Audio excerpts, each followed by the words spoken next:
resignada porque votou no menos ruim e que seja lá o que Deus quiser. 3, a maioria dos brasileiros não sabe votar. Sou eu que estou dizendo não, tá? É a pesquisa. E 4, todas essas afirmativas acima, um pouco de cada coisa. É um pouco de cada coisa, eu concordo com você.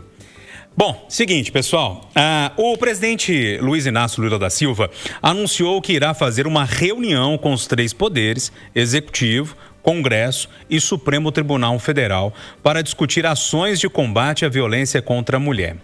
Isso tudo, Eduardo, é bom que se diga, para uma plateia bem feminina. Foi durante a 14ª Conferência Nacional de Assistência Social. Lula afirmou que fará dessa luta a sua luta e que assumirá a responsabilidade de tentar reverter o quadro de violência de gênero no Brasil. Mais cedo, o Pedro Nascimento trazia essas informações lá de Brasília e eu perguntei para o Pedro assim, vai ficar só no papo ou já tem alguma coisa? Ele falou, não tem data marcada ainda não. Ô Júnior, eu já falei aqui 1 milhão de vezes que eu não sou poste, sabe? Então eu mudo, né? Você lembra que antes do Lula tomar posse, eu já tinha antipatia pela Janja. Sim, essa mulher não complica essa conversa. Essa mulher é conhecida, parecida, não sei o que e tal. Eu estou mudando meu conceito, sabe? A Janja está conseguindo levar um pouco de humanidade a Brasília.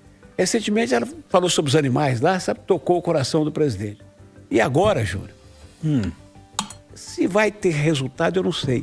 Mas pela primeira vez nos últimos 40 anos, eu estou vendo Brasília falar de coisas que interessam. Júnior, o Supremo Tribunal Federal, por seu presidente, que também é o presidente do Conselho Nacional de Justiça, o Fachin, está propondo um conjunto de normas éticas, como, por exemplo, Toffoli não ir passear, assistir a final da Libertadores no avião do advogado do Banco Master, que ele agora quer julgar em sigilo. O Fachin vai tentar, não sei se vai conseguir, mas é uma bênção.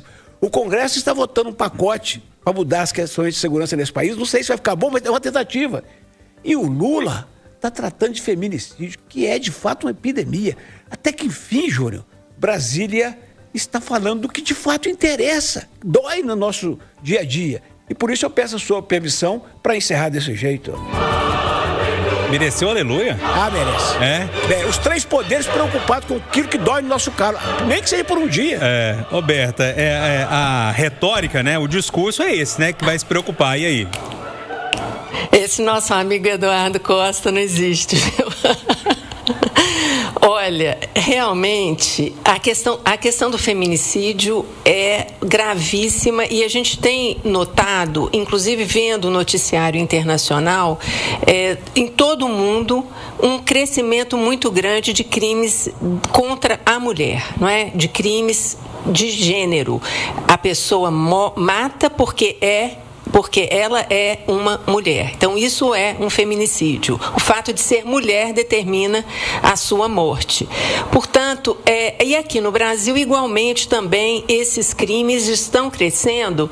E aí, eu gostaria até de fazer uma menção à questão das mídias digitais, que vocês mencionaram na primeira resposta, na questão da polarização afetiva, e que, claro, também está conectado com a polarização afetiva e também com a questão do feminicídio. A gente tem, hoje, eu percebo, 2 movimentos que caminham juntos, né? Ao mesmo tempo que a gente tem homens que, um grupo de homens que se sentem muito em dificuldade em aceitar uma posição de mulheres mais independentes, autônomas, que são mulheres que não são submissas, que não estão ali sob um comando. Então, você tem uma discussão em torno da masculinidade, do que seria essa nova masculinidade, e esses homens se sentem muito desafiados, se sentem frustrados, se sentem incapazes de um relacionamento com essa nova mulher, e uma reação brutal, como a gente tem visto em vários lugares, é mulher arrastada, é facada, é tiro, é todo tipo de violência. A gente tem visto isso e tem essa impressão de que há um aumento desses casos, e também as estatísticas estão apontando nessa direção. E, ao mesmo tempo, a gente também pode pontuar que esses feminicídios são também, além dessa reação masculina, a gente está tendo uma maior capacidade de reportar esses casos. Portanto, esses registros estão também crescendo porque estão sendo mais reportados e mais identificados. Então, dois fenômenos caminhando juntos: um aumento da violência contra a mulher e também uma maior, vamos dizer, um maior registro desses casos, desses crimes. Portanto, é muito importante que sejam tomadas medidas e medidas dramáticas para encerrar essa matança de mulheres no Brasil. Ô Rita, o Lula é bom de papo, hein? Falou no ouvido que a turma escuta. Pois é, Júnior, eu fico muito triste ter sido necessário ele se comover com o choro da esposa para entender que nós estamos no país da impunidade. Nós não estamos falando de feminicídio, nós estamos falando de impunidade. Porque se houvesse um rigor maior das leis, as coisas não seriam desse jeito. E quando aí o Eduardo até citou o ministro Fachin, essa falta de decoro também é uma questão de impunidade. Não é normal um ministro do STF andar no jatinho de um advogado cujo processo está nas mãos dele. Não é normal um ministro decretar o sigilo depois de um jogo de futebol.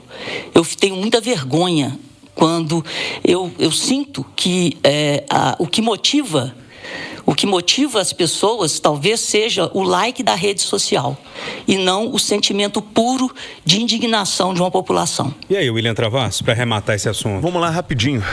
Dia 14 de abril de 2025, matéria do Globo. Ministra bonita, diretora do FMI, mulherzinha e paixão pelas amantes. Lula enfileira falas machistas no terceiro mandato.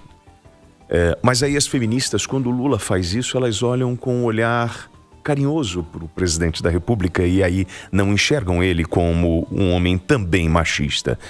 E acredito que a fala do presidente da República, ao apoiar esse enfrentamento, né, a violência contra a mulher, é importante ao chefe da nação. Mas nós sabemos que, no fundo, o que nós vivemos é uma coisa histórica. A gente tem aquele que chamam de masculinidade tóxica. Tudo aquilo que nós aprendemos, o homem forte, o homem agressivo, que não reflete só no feminicídio. Ele vai refletir em todos os índices de violência que nós temos hoje. E aí é uma mudança de comportamento e é um exercício dificílimo. Nós, como homens, sabemos disso e como a gente tem que lutar. Acho bom que o presidente tenha entendido um pouco da gravidade daquilo que está entranhado nele também, para que a gente possa mudar a sociedade.